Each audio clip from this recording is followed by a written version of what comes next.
Hey there, my name is E.W. Buckley, and welcome back to my YouTube channel. Today we are making Euclidean, Quartal, Utopian, Scholastic IDM.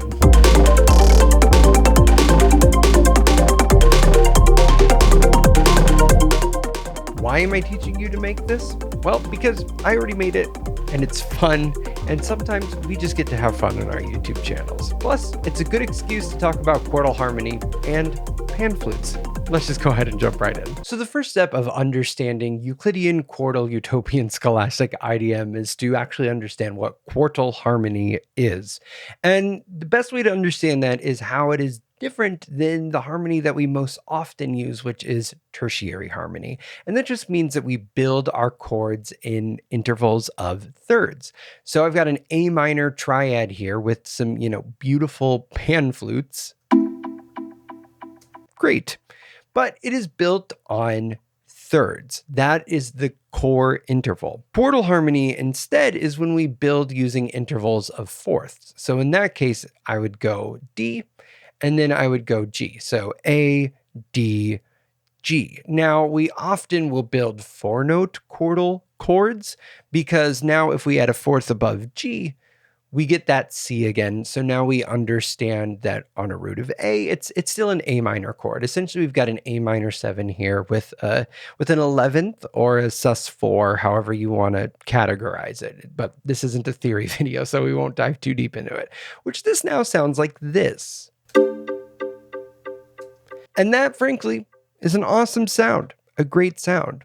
So now that you have that understanding, we can actually move on to step one. And step one is that we need to make this Euclidean. And Euclidean rhythms are just when you take a certain number of steps across a certain amount of time, and you try to evenly space that out as much as possible. And the cool thing is that Ableton Live has a Euclidean pattern generator built in. And so what's happening here is you have 4 different notes or patterns that you can have rotate around your unit of time, which in this case, it's 16 steps, a whole measure, based off of the number of steps that you set for your rotation. So I'm just going to hit random here, and we can see 15, 1, 5, 6. If I hit it again, we get a different set of numbers. Now I'm going to delete the chord that I have here, because if I go over to voices, I've already plugged my chord in exactly as the voicing that we saw here. And I'm going to go back to pattern and turn auto on.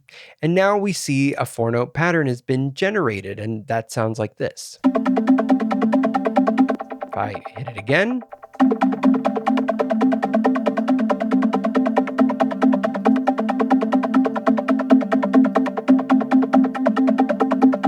and it keeps changing. I can change the number of steps. I can change the number density as much as I want. And all of this is going to affect the pattern. So I've already worked out my first Euclidean set that I want to have here.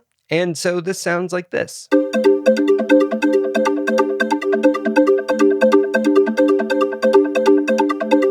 Now, the cool thing with Euclidean rhythms, especially harmonic ones like this, is it just creates these really tense arpeggios. So I expanded the pattern out and just did this 4 times over. So this is still the same 4 notes, but each measure is a different pattern.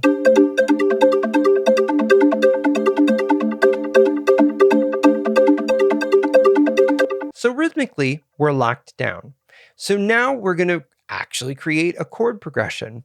And for this, I just went ahead and I took the chord and I just moved it up and down. And I actually did kind of like a circle of fourths thing to, just really stick with the quartal stick here that I've got going on. So we still start with the A minor chord. Then I move up to one that starts on D. So we go D minor. Then we move to G, and that gives us G minor. And then up to C and gives us C minor. So we've kind of got these parallel minor quartal chords happening here. And if I go ahead and expand this out and hit play, we can hear that.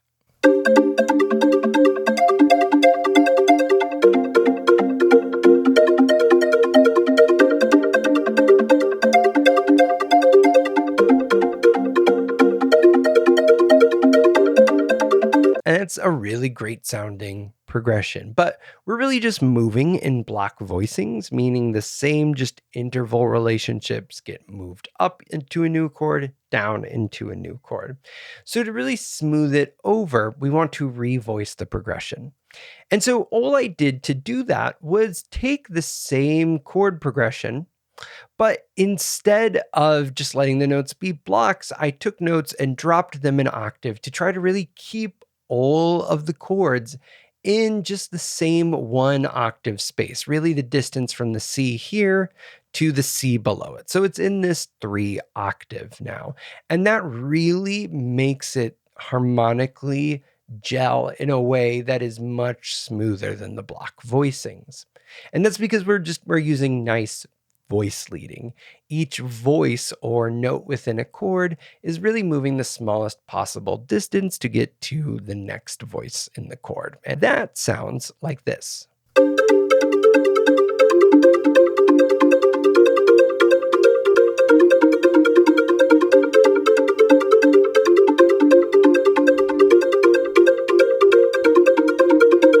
And then for the final step, we're going to add some MIDI effects, which, I've made a clip for that, but really we're not too concerned with the clip any longer. Instead, we want to go to the device rack. So I'm adding an instance of note echo that is adding a note an octave above, much lower velocity, and delaying it by a total of 4/16 notes or a whole quarter note. And with that engaged, now the sound sounds like this.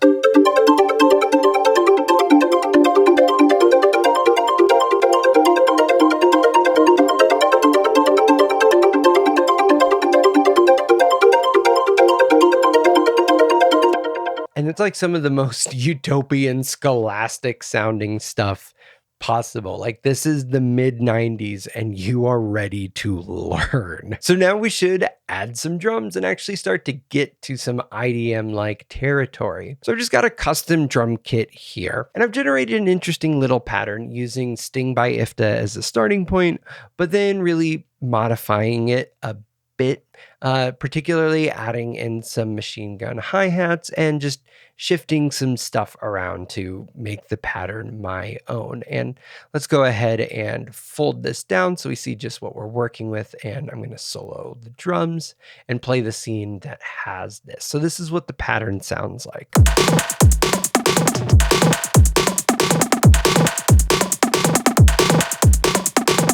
Now you might have heard a little bit of a glitch in there, and that's because, of course, IDM, we need to have beat repeat. And so I have a pretty simple beat repeat setup going on here. I've got beat repeat locked in with about a 42% chance of, repeating our beats. That makes me feel like I sound like a weatherman. It's set to a 30-second note grid. I've got the variation set to 5, and I'm lowering the pitch a perfect fourth. The gate is pretty tight too, at 3/16 notes. And then I'm just using an instance of LFO to just shift around the offset. I'm going to go ahead and bring the chance up to 100%, so that way you can for sure hear the effect every measure.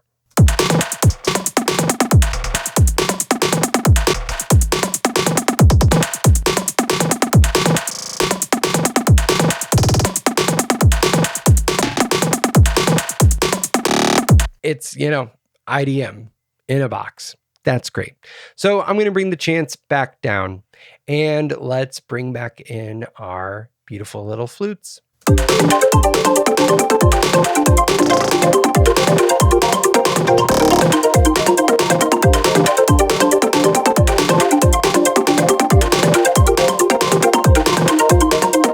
Great.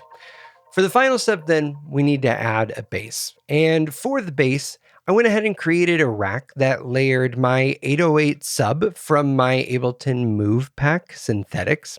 And it's a pretty gritty sounding sub on its own. It sounds like this.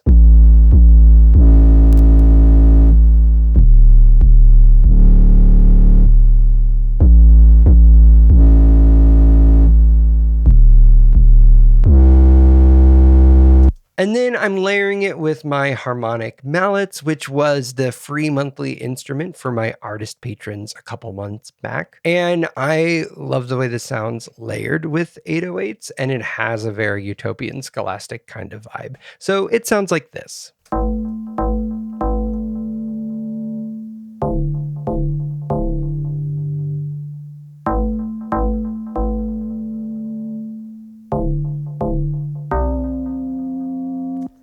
And those two together, stacked, create this bass sound.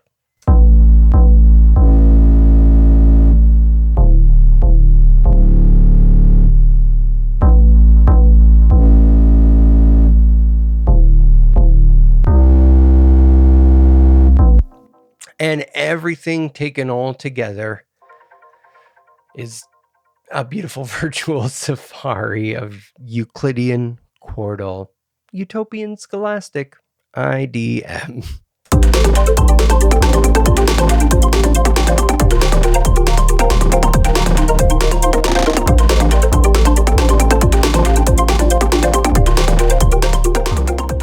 That's all I have for you today. Hopefully you enjoyed watching this Euclidian, Quartal, Utopian, Scholastic, IDM breakdown. Got it right again. That's pretty good. All right. Thank you so much for watching. Please consider liking, subscribing, and leaving a comment. I'm working really hard to try to grow this channel to 50,000 subscribers by the end of 2026, and it's your support entirely that makes it possible. If you want to go a step further in helping to sustain the channel, consider joining my Patreon. I have 2 tiers for you. Till next time.